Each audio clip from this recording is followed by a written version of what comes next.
الله الرحمن الرحيم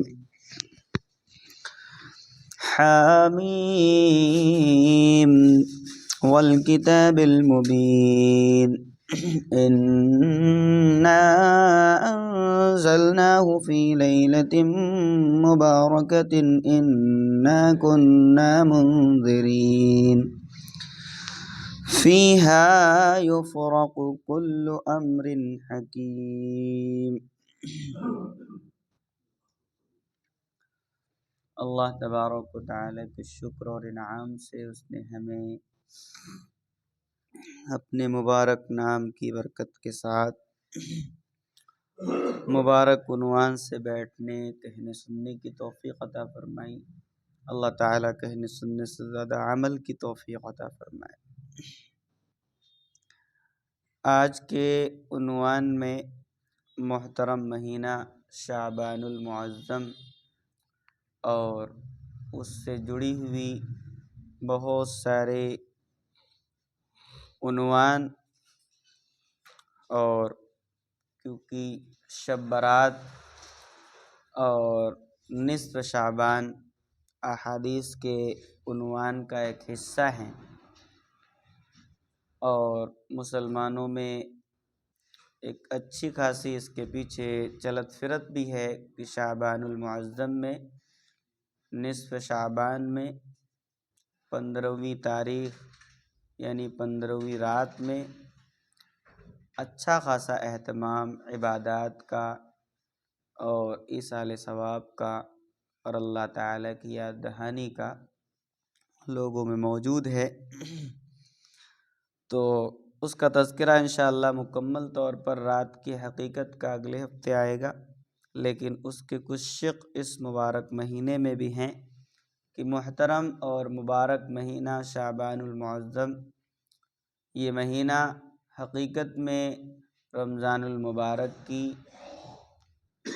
خصوصیات اور برکات کو گھیرے ہوئے ہے، اور بہت قریب ہم رمضان المبارک کے پہنچ چکے ہیں۔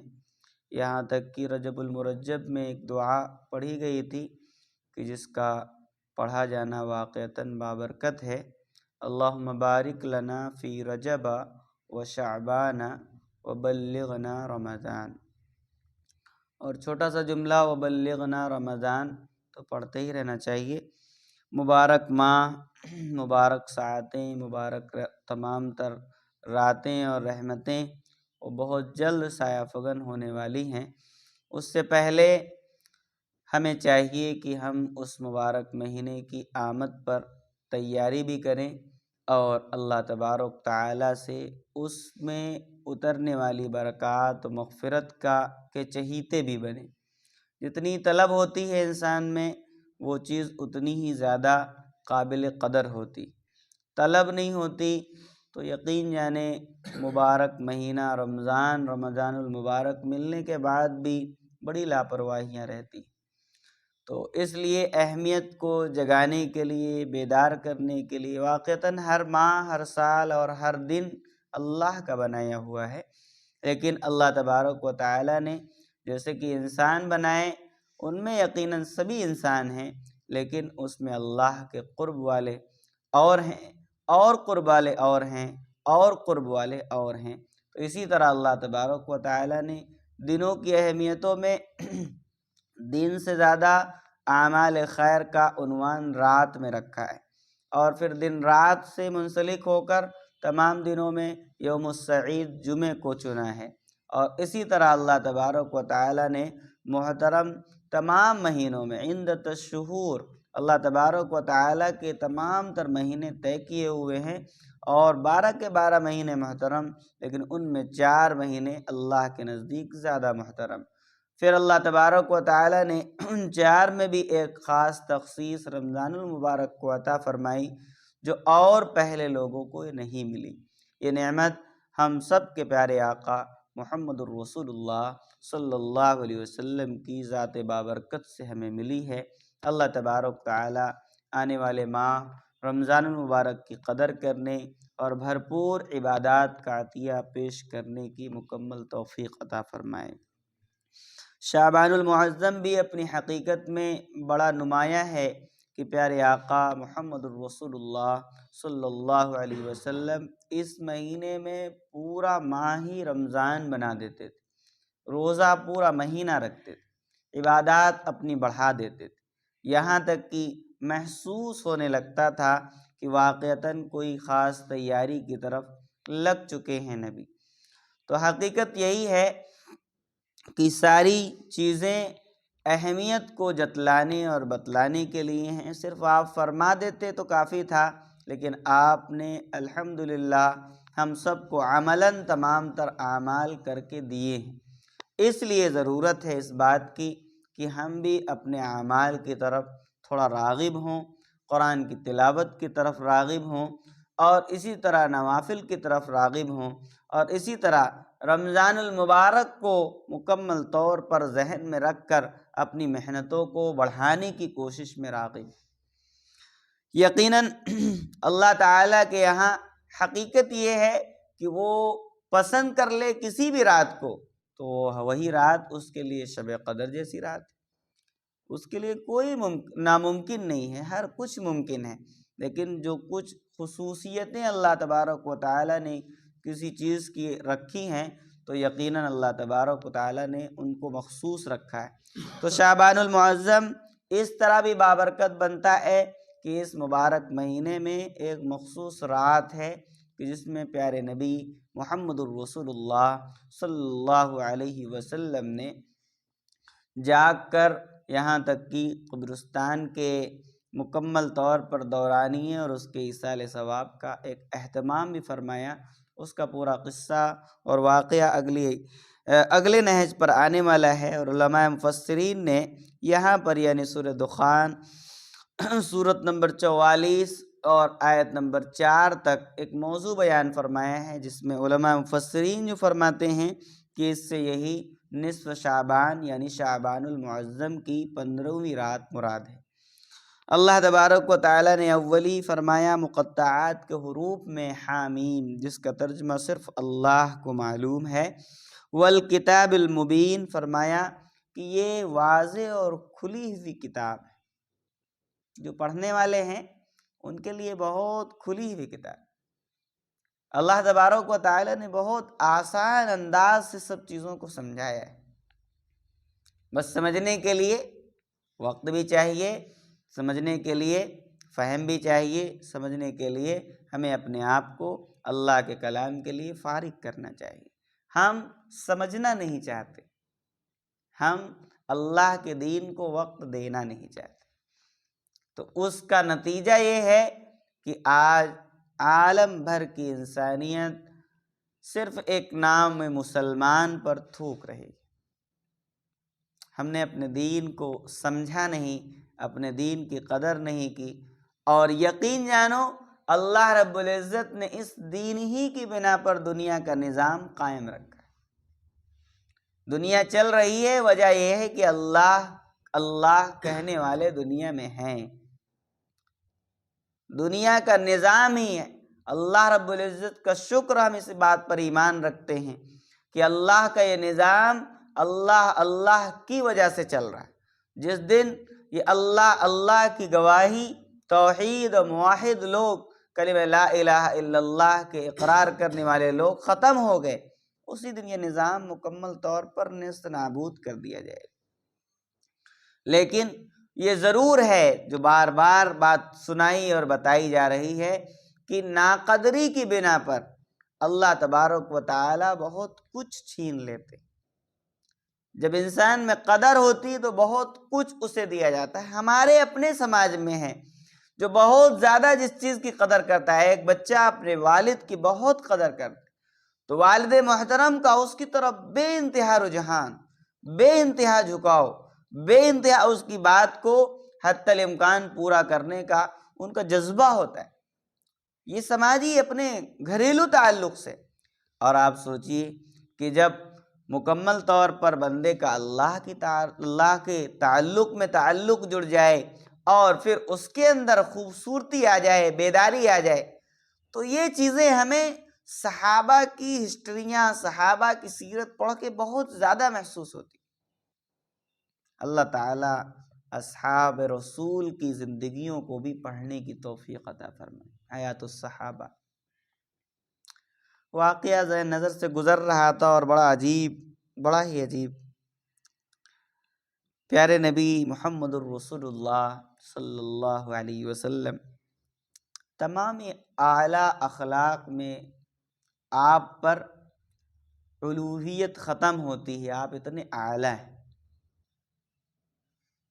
سچ آپ کا محتاج نہیں ہے، بلکہ مکمل طور پر آپ جو بولے وہ سچ، حقیقت یہ۔ تو اللہ کے رسول صلی اللہ علیہ وسلم نے ایک فیصلہ فرمایا، اور فیصلہ کچھ یوں تھا کہ ایک باغ کے بارے میں کچھ جھگڑا ہو رہا تھا، اور ایک یتیم شخص تھا، وہ بھی بچے ہی جیسا، اور ایک اور دوسرا شخص، یہ دونوں اپنا جھگڑا لے کر آتے ہیں کہ یا رسول اللہ آپ فیصلہ فرمائیں۔ آپ نے دونوں کی بات سنی اور پھر آپ نے فیصلہ یتیم کے علاوہ کے حق میں فرمایا۔ یتیم بڑا مایوس ہوا، بڑا پریشان ہوا اور رونے لگا۔ پیارے نبی محمد الرسول اللہ صلی اللہ علیہ وسلم اس کو روتا ہوا دیکھ کر خود بھی رونے لگے۔ بڑے رقیق القلب، رفیق القلب پیارے آقا تھے۔ فیصلہ اس کے خلاف ہے، وہ رو رہا ہے، خود نبی اکرم محمد الرسول اللہ صلی اللہ علیہ وسلم بھی رو رہے۔ غم بجا ہے، عدل بجا نہیں۔ وہ یقیناً درد مند ہے، لیکن ناانصافی نہیں ہو سکتی۔ جو انصاف ہے وہ انصاف۔ فیصلے والا اپنا فیصلہ سن کے وہ تو خوشی خوشی چلا گیا، اور یہ اپنے دکھ اور درد کے ساتھ رو رہا ہے۔ ایک صحابی رسول صلی اللہ علیہ وسلم کیا دیکھتے ہیں، صحابی کہ پیارے آقا بھی رو رہے ہیں اور وہ بھی رو رہا ہے، روتے جا رہے ہیں۔ تو اب ان کو بڑی بے چینی ہوئی کہ یا رسول اللہ کیا میں بھی کچھ کر سکتا ہوں؟ کہاں، جو بھی اس یتیم کو چپ کرائے اور اس کے آنسوؤں کے پوچھنے کا ذریعہ بنے، اس کے لیے میں جنت میں گھر بننے اور دینے کا ضامن۔ صحابہ کے لیے یہ سب سے بہترین سودا تھا، سب سے بہترین۔ بس واقعات پڑھ کر ایسا لگتا ہے کہ جیسے کوئی افسانہ ہو۔ دوڑے ہوئے اس شخص کی طرف گئے اور اس کا باغ دیکھے بغیر جس کے بارے میں نبی نے فیصلہ فرمایا، کہا آ جاؤ میرے باغ کی طرف آؤ، میرا باغ دیکھو، بڑا وسیع و عریض باغ۔ کہا میں تمہیں پورا دینے کے لیے تیار ہوں، تم مجھے وہ والا باغ دے دو۔ وہ تو پہلے ہی سے راضی تھا، اب جب اسے بہت بڑا باغ ملا، کہا بالکل تیار ہوں، یہ باغ آپ کا ہوا، لکھ دیا اور میں نے یہ باغ لے لیا۔ بہت خوشی خوشی پیارے آقا کی خدمت میں حاضر ہوئے کہ یا رسول اللہ صلی اللہ علیہ وسلم جس باغ کے لیے بچہ رو رہا ہے میں اس کے لیے حاضر ہوں، کہ اگر میں اس کو دے دوں تو کیا مجھے وہی مکان جس کا آپ نے وعدہ جنت میں فرمایا ہے مجھے ملے گا؟ اللہ کے رسول صلی اللہ علیہ وسلم جو ابھی غمزدہ تھے، رو رہے تھے، ایک دم کھل اٹھے، مسکرا پڑے، اور آپ نے فرمایا یقیناً محمد اس کا گواہ ہے، اس کو جنت میں گھر ضرور ملے گا۔ تو میں یا رسول اللہ پھر میں نے وہ گھر اس یتیم کو دے دیا، اور وہ یتیم بچہ اس بات کی خبر سن کے فوراً خوش ہو گیا۔ تو صحابہ کے اندر واقعتاً دین کی نمایاں قدر تھی، بہت نمایاں قدر تھی، شاید نہیں بلکہ یقینی کہ ہمارے اندر اس کا 1000واں حصہ بھی نہیں، دین کی قدر کا 1000واں حصہ بھی ہم میں موجود نہیں، کہ یقیناً 1000واں حصہ ہی آ جائے گا جس دن، تو یقین جانیے پھر دین قدم بقدم دکھتا ہی چلا جائے گا۔ بس اللہ تبارک و تعالی ہماری اپنی اس دین کی ناقدری کو معاف فرمائے۔ یہ ناقدری ہے جو تمام تر وبال کا ذریعہ بنتی جا رہی۔ یقین جانو اللہ رب العزت نے اپنے اس دین کو پسند فرمایا، اس دین کے لیے نظام کو مکمل کیا ہے، اس دین کے لیے نظام کو ٹھہرایا ہے، اس دین ہی کے لیے نظام باقی و ساقی ہے۔ یہ دین نہیں رہا جس دن، یقین جانے سب کچھ ختم ہو جائے گا۔ اس لیے اپنے اس دین متین کی قدر کی ضرورت، واقعتاً قدر کی ضرورت۔ اور قدر کرنے والے کیسے؟ ایک تو صحابہ ہیں، اور اسلاف اور مکمل طور پر بزرگان دین، وہ واقعتاً اپنے اس دین کی قدر کا ایک مکمل طور پر آئینہ ہے۔ کیسے ہیں؟ جبکہ انسان کوشش کرے کہ اپنے پچھلوں کی کچھ ہسٹریاں پڑھے، اس سے بہت عقل آتی، بہت سیکھ ملتی۔ اس لیے ہندوستانیوں سے خاص طور پر درخواست کی جا رہی، برابر کی جا رہی، اندلس اور اسپین کی ان ہسٹریوں کو پڑھیے، اپنے یہاں کی 800 سالہ حکومتوں کی تمام تر ہسٹریوں کو کھنگالیے، آپ کو بڑے خزانے ملیں گے، بڑی عقل اور بڑا فہم آپ کا بڑھ جائے گا۔ ضرورت ہے اس کی۔ جن کو اپنا پچھلا سبق نہیں یاد ہوتا تو یقیناً وہ اگلا سبق بھی نہیں پڑھ پاتے۔ تو ہمارا اپنا پچھلا سبق ہے کیا؟ ہمیں اس کو دیکھنے کی ضرورت ہے، پڑھنے کی ضرورت ہے۔ ایک شخص نے اس قدر کے واقعے پر بیان کیا کہ میں ایک شخص کے پاس ملاقات کے لیے پہنچا تو کیا دیکھتا ہوں کہ اس کا ایک خوبصورت سا ماحول ہے، اور وہ اپنے اس ماحول و معمول میں بہت خوش ہے۔ فرمایا میں نے دیکھا کہ اس کے پاس لوگ آ جا رہے ہیں، بڑی آمد و رفت ہے۔ کسی وقت شاید آپ کے سامنے تفسیر نے رکھی ہو سورۃ الماعون کی، بس اس نام سے ایک کمرہ ہے، الماعون۔ برابر لوگ آتے ہیں، وہ اس کے اندر جاتا ہے اور سامان لکھتا ہے اور دوسروں کو دیتا ہے۔ کوئی آتا ہے سامان لینے کے لیے، کوئی آتا ہے سامان جمع کرنے کے لیے۔ اور سامان کیا ہے؟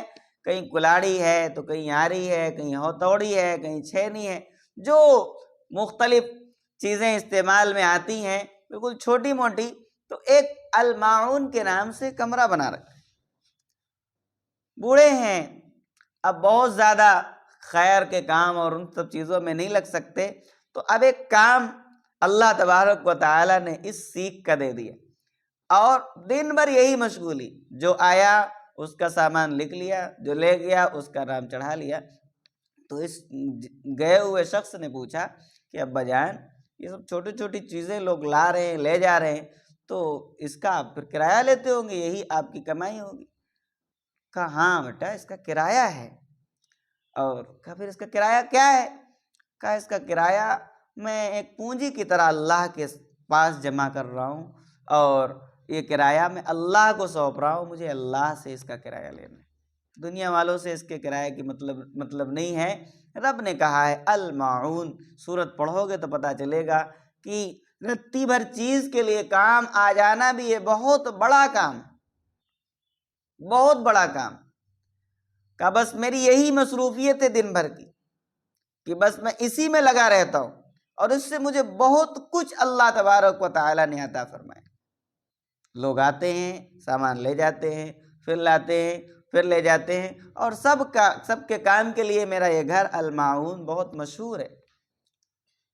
تو جب قدر ہوتی ہے تو پھر اللہ رب العزت پھر کام کرنے کی بھی عقل دیتے ہیں، شعور دیتے ہیں کہ آپ کو کہاں کیسے کام کرنا ہے، کن کن کاموں کی کہاں کہاں ضرورت ہے۔ اور جب قدر نہیں ہوتی، دین جان ہی نہیں پاتے کہ ہم کہاں کھڑے ہوئے ہیں، ہم اپنے دین کے نقشے میں کھڑے ہوئے ہیں یا اپنے دین کے نقشے سے باہر کھڑے ہوئے ہیں، تو پھر کام کرنے کا بھی سلیقہ نہیں آتا۔ کیونکہ دین کے معاملے میں، دین کے کام کرنے کے مرحلے میں انسان واقعتاً وہ کام ایسے منقش طریقے سے کر رہا ہو کہ واقعتاً اس کی ہستی، اس کا وجود بتا رہا ہو کہ واہ کیا خوبصورت کام آپ نے کیا ہے، کتنا عمدہ آپ نے کام کیا ہے۔ کتنی خوبصورتی ہے اس کام میں۔ تو اللہ تبارک و تعالیٰ کام کرنے کی برکت سے، دین کی قدر کی برکت سے اللہ تبارک و تعالیٰ ایسے ہنر عطا فرما دیتے جب قدر ہوتی۔ تو قدر ایک بہت بڑا عنوان ہے، بہت بڑا عنوان۔ خیر، ایک اور مثال سے آپ کو بات بتایا دے رہا ہوں جو شاید کہ آپ کے لیے بڑی نایاب ہوگی اور بالکل تازہ ہے، بالکل تازہ بات ہے۔ ابھی حضرت شیخ مفتی تقی عثمانی صاحب نے اپنے معمولات کا تذکرہ کرتے ہوئے بہت خاص بات بیان فرمائی اور بڑی سبق آموز ہے اور قابل عمل ہے، بہت خاص، بہت مصروف شخص اور علمی پیمانے پر بہت محنت کرنے والی شخصیت، اپنے آپ میں اللہ تبارک و تعالی نے وہ علوم اور وہ خصوصیات رکھی، شاید ان جیسے انسان دور دور تک نہ نظر آئے۔ اللہ تبارک و تعالی نے یقیناً دنیا میں ایسے انسان رکھے ہیں کہ جن کی وجہ سے فخر ہوتا ہے اسلام کو، اسلام لانے والوں کو، اسلام کے چہیتوں کو فخر ہوتا ہے۔ کیا عنوان بیان فرمایا؟ بیان فرمایا کہ دیکھو دن بھر ایک بڑی مصروفیت ہے، بڑی مصروفیت ہے، تو اس بڑی مصروفیت کی وجہ سے میں ایک کام تھوڑا اطمینان سے اپنے خالی وقت میں کرتا ہوں جس کی برکت مجھے پورے دن محسوس ہوتی۔ میں نے ایک بات کہی کہ جب قدر ہوتی ہے کسی چیز کی تو اللہ تعالیٰ پھر عقل کو اسی حساب سے لگاتے ہیں، قبول فرماتے ہیں۔ فرمایا کہ 5 نوافل میں اللہ نے وسعت رکھی، نوافل نماز ہو، نوافل اعمال ہو، ان کے اندر اللہ نے بڑی وسعت رکھی ہے۔ تو نوافل میں فرمایا کہ میں 5 نیتوں سے نماز پڑھتا ہوں، 2 رکعت نماز، 2 رکعت الگ الگ بھی پڑھی جا سکتی ہیں اور خوبصورتی ہے، اور 2 رکعت نماز 5 نیات سے۔ فرمایا کہ میں 2 رکعت بہت اطمینان سے، اور حقیقت یہی ہے، بزرگان دین اولیاء اللہ کا تو یوں فرمان ہے کہ جب تک نماز میں حضور قلبی نہ ہو تو نماز پڑھتے ہی رہو، پھر جب تک حضور قلبی نہ حاصل ہو نماز سے ہٹنا نہیں ہے، کہ نماز پڑھتے ہی رہنا ہے۔ نماز کا باب بڑا اہم ہے، اللہ کے سامنے حاضری کا باب بہت اہم ہے، حضور قلبی کا پا جانا بہت اہم ہے۔ جب تک اس بات پہ دل یہ بات تسلیم نہ کر لے کہ یقیناً واقعی آپ نے الحمدللہ نماز کا حق ادا کر، ہاں نماز بہت اچھی پڑھ لی، تو پھر نماز پڑھتے رہیے۔ اللہ تعالیٰ ایسے حضور قلبی اور خشوع اور خضوع والی نماز ہمیں بھی پڑھنے کی توفیق عطا فرمائے، خصوصاً دین کی قدر عطا فرمائے، دین کی قدر کرنے والوں کی قدر کر کے ہمیں اعمال صالحہ میں لگنے کی توفیق عطا فرمائے۔ فرمایا بہت مخصوص بات کہ دیکھو میں 5 نیتوں سے 2 رکعت نماز پڑھتا ہوں، کیا خوبصورت انداز ہے۔ فرمایا کہ دیکھو پہلے نیت کرتا ہوں صلاۃ الحاجت، دن بھر میں بڑی ضروریات ہیں انسان کے پیچھے، تو پہلی نیت کرتا ہوں کہ اللہ 2 رکعت نماز میں صلاۃ الحاجت پڑھا، ایک۔ پھر فرمایا کہ میں دوسری نیت کرتا ہوں اللہ تبارک و تعالیٰ سے کہ دن بھر میں بڑی لغویات کہیں نہ کہیں ہو جاتی ہیں اور گناہ ہو جاتے ہیں، تو پھر 2 رکعت نماز صلاۃ التوبہ کے نام سے، اور اس سے بڑا سکون ملتا ہے، یہاں تک کہ گناہوں سے بھی بچنے کی توفیق ملتی ہے۔ فرمایا اس کے بعد 2 رکعت کی نیت میں جو کہتا ہوں 2 رکعت نماز صلاۃ الشکر، بہت بڑی خوبی ہے، شکر ادا کرنے اور شکر پر جمنے سے اللہ تبارک تعالیٰ کا وعدہ ہے کہ نعمتیں ضرور بڑھیں گی، ضرور اللہ تبارک و تعالیٰ نعمتوں پر نعمتیں عطا فرمائے۔ کا تیسری نیت کرتا ہوں صلاۃ الشکر کی،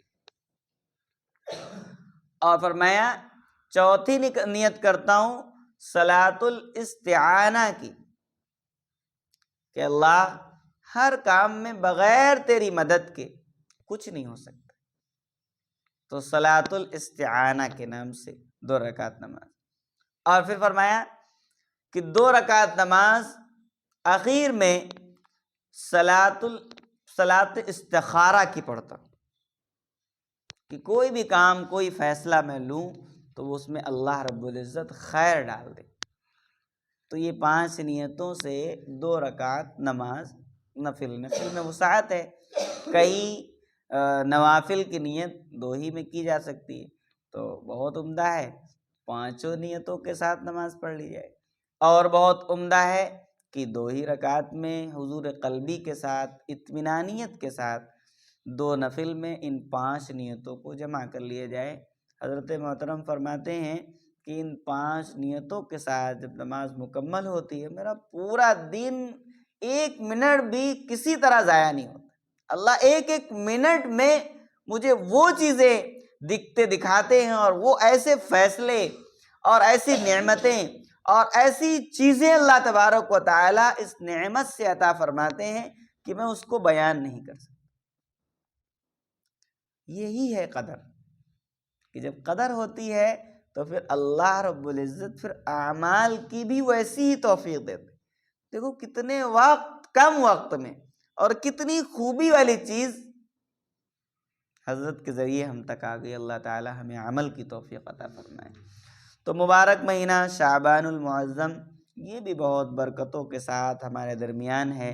پیارے آقا تو اس میں پورا ہی مہینہ روزے رکھتے تھے، لیکن ہمارے لیے نصف شعبان تک ہی ہے۔ 15 کے بعد علماء فرماتے ہیں کہ روزے 15 شعبان کے بعد نہ رکھے جائیں، تاکہ قوت ملی رہے رمضان کے روزوں کے رکھنے کی۔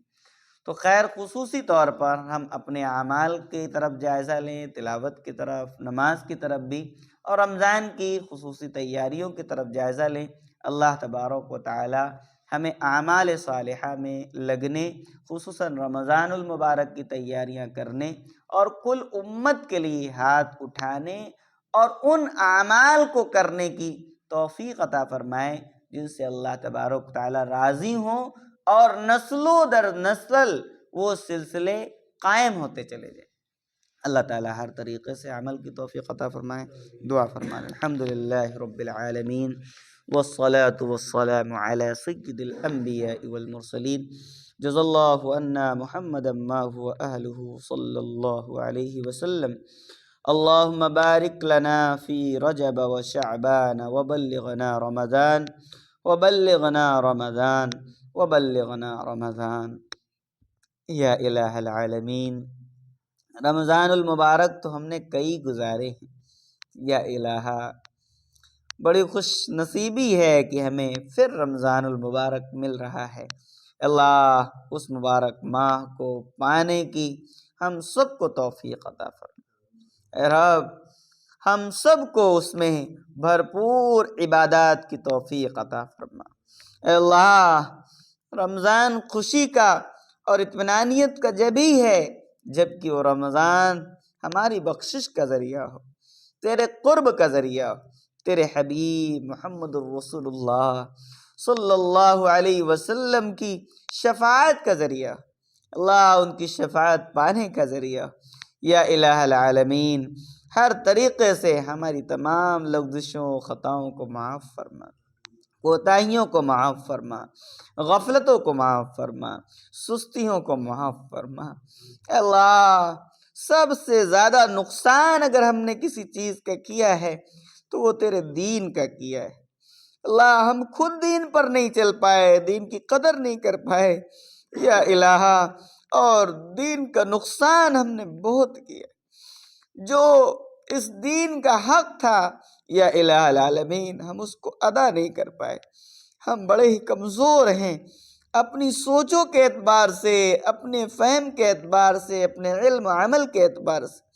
اللہ ہماری کمزوریوں کو درگزر فرما، کوتاہیوں کو درگزر فرما۔ اللہ اپنے اس دین کی اشاعت و اقامت اور اس کی دعوت کے لیے ہم سب کو قبول فرما۔ یا الہ العالمین اس کے رب کریم اس کی جو ذمہ داری ہم پر بنتی تھی اللہ ہم اس کو ادا نہیں کر پائے ہیں، رب تو ہمیں معاف فرما۔ اللہ ہر طریقے سے اللہ ملک کے حالات کو درست فرما۔ اللہ ہر طریقے سے، اللہ ہر طریقے سے تو نے ہمارے لیے ایک جال بن دیا ہے جس سے ہم نکلنے کی کوئی امید میں نہیں دکھ رہے ہیں۔ یا الہ العالمین، یہ تیرے بندے بندیاں، معصوم سارے بچے، اے کریم رب، یہ اگر سب ظلم کا شکار ہو گئے، اے رب ظالم کے شکار بن گئے، اے ربا، تو یہ بڑی ہمارے لیے بڑی بے غیرتی کی بات ہو جائے گی۔ یا الہ العالمین، ہم اپنے تئیں اے رب اپنی بھی معافی چاہتے ہیں اور پوری امت کے لیے ہاتھ اٹھائے ہیں۔ رب پوری امت کو معاف فرما۔ اہل فلسطین، اہل غزہ کے اب درد دیکھے نہیں جاتے، ان کا ٹکڑے ٹکڑے ہونا، پارا پارا ہونا اب ہماری آنکھیں نہیں دیکھ پا رہی۔ یہ تو ان کا صبر ہے، ان کی استقامت ہے، ان کی ایمانی قوت ہے۔ اے رب ایک قدم بھی پیچھے ہٹنے کے لیے تیار نہیں، سب کچھ تباہ ہوا لیکن انہوں نے تیرے نام کو بلند کر دیا۔ اے رب تیرے ایمان کو، تیرے تعلق کو دنیا کو بتلا دیا ہے کہ تعلق کیا ہوتا ہے، قربانی کیا ہوتی ہے۔ اے رب انہوں نے آئینہ دکھا دیا ہے سب کو کہ ہم ٹکڑے ٹکڑے کیوں نہ ہو جائیں، ہم مکمل طور پر سب کچھ ہم سے چھین ہی کیوں نہ لیا جائے، لیکن ہم اپنے رب اور اس رب کے محبوب کا ہم سودا نہیں کریں گے۔ یا الہ العالمین، اے رب ان تمام اہل فلسطین، اہل غزہ کی نصرت اور مدد فرما۔ اللہ، اور پورے عالم بھر میں جو ظلم و ستم عام ہے، اللہ اس کا شکار مسلمان ہوں یا کوئی غیر ہوں، اللہ سب کو ہی ظلم سے محفوظ فرما۔ اللہ حقیقت یہ ہے کہ ہم نے بہت کچھ گنوایا اور گنواتے گنواتے ہم نے دین کو تو بالکل کہیں کا نہیں چھوڑا ہے۔